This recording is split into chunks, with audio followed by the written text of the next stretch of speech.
రీతిలో వారికి నచ్చిన రీతిలో పరిపాలన చేసి ఇవాళ అయిపోయి ప్రజలు ఎంత ఇబ్బంది పడుతున్నారో అన్ని స్థాయిలో అందరికీ తెలిసిన విషయమే. సూపర్ 6 అన్నారు, సూపర్ 6లో వచ్చి తర్వాత వచ్చి కాదు ఒక సిలిండర్ అన్నారు, అమ్మోడు అంటే రేపు కాదు ఎల్లుండి అన్నారు, మళ్ళీ బస్సు అడిగితే మీ ఊరికే కాదు తిరుపతికి అన్నారు, తర్వాత వచ్చి మీ ఊరికి అన్నారు. రైతు భరోసా అయితే అది ఎక్కడ కన్సూమ్ మేరలో కనిపించట్లేదు. ప్రజలు పడుతున్న ఇబ్బందులు తెలుసు. ఓ ప్రధాన ప్రతిపక్షంగా ఇవాళ రాష్ట్ర ప్రభుత్వం మీద ఒత్తిడి తీసుకొస్తాం. ఏదైతే ఇచ్చిన మాటలు ఉన్నాయో, ఏదైతే చెప్పిన మాటలు ఉన్నాయో, ప్రజలకు ఏదైతే మాట ఇచ్చి మీరు వచ్చి ఓటు తీసుకొని ఏ రకంగా అయితే నాయకత్వం మీరు వచ్చారో అది తీర్చాల్సిన బాధ్యత ప్రభుత్వానికి ఉన్నది. మెడలోంచి అవన్నీ చేయించడానికి మేము ఒత్తిడి తీసుకొస్తామనే విషయాన్ని కూడా మీ ద్వారా తెలియజేస్తున్నాం.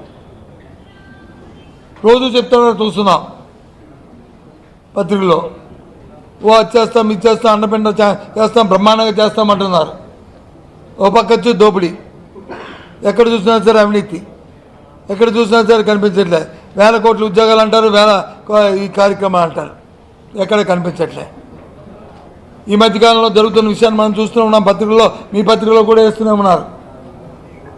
ఏదో ఈ వైసీపీ పార్టీకి ఫేవర్గా ఉన్న పత్రికలే కాదు, ఏదైతే మరి తెలుగుదేశం పార్టీ ఈ రాష్ట్రంలో అధికారంలో రావడానికి లేనివి ఉన్నట్లు చూపెట్టిన ఏబిఎన్ కానీ, లేకపోతే టీవీ5 కానీ, లేకపోతే ఈటీవీ కానీ, మరి ఇవి కూడా వాళ్ళు మనస్సాక్షిగా ఆలోచించేమని ఇక్కడే ఉన్నారు, నా ముందే ఉన్నారు. మీ అందరూ కూడా ఎవరైనా సరే ఆ కంపెనీకి రూపాయికి వచ్చి 99 మందికి ఎకరా ఇచ్చే పరిస్థితులు భారతదేశ చరిత్రలో స్వాతంత్రం మధ్య ఎక్కడైనా జరిగాయా? ఆ కంపెనీ ఏదో టాటా బిర్లా లాంటి పెద్ద పేరున్న కంపెనీలా హైదరాబాద్లో ఒక అపార్ట్మెంట్లో స్టార్ట్ చేసి ఇస్తుంటే ఎక్కడికి వెళ్తున్నాం ఆలోచించమని కోరుతున్నాను. ముఖ్యంగా మనం తూర్పుగోదావరి జిల్లా తీసుకుందాం. అట్టాసంగా అదన్నారు, ఇదన్నారు, సీసీ షిప్ అన్నారు. ఎక్కడా కూడా ఒక గింజ కూడా బయటకు వెళ్ళడానికి వీల్లేదన్నారు. ఎక్కడా కూడా ఎఫ్సీ చేపలు దోపిడీ అయిపోతుందన్నారు.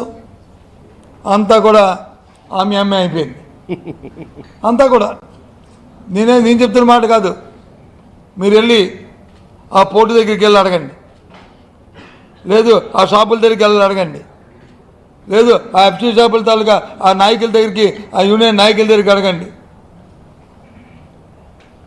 ఏ రకంగా ఇక్కడ జరుగుతుందో ఇవన్నీ కూడా. ఇది మాట చెప్పామంటే ఆ మాట మీద ఉండి ఆ కార్యక్రమం జరిగినట్టు చేయాలి. ఎక్కడుంది? ఏవి కనిపించట్లే. ఎంతసేపు కూడా మసిమిసి మారగాయ చేసి అరచేతిలో బయట కోటను చూపెడితే ప్రజలు ఎప్పుడూ కూడా ఉండవు. 5,000 ప్రజల నోట్లోకి వెళ్ళాలి. వాళ్ళకి కావాల్సిన కార్యక్రమాన్ని ఇచ్చిన మాట నిలబెట్టుకోవాలి.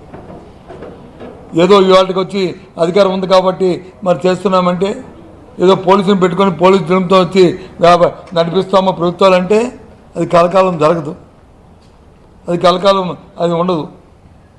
కాబట్టి ఈ ప్రభుత్వాన్ని డిమాండ్ చేస్తున్నాం. ఏదైతే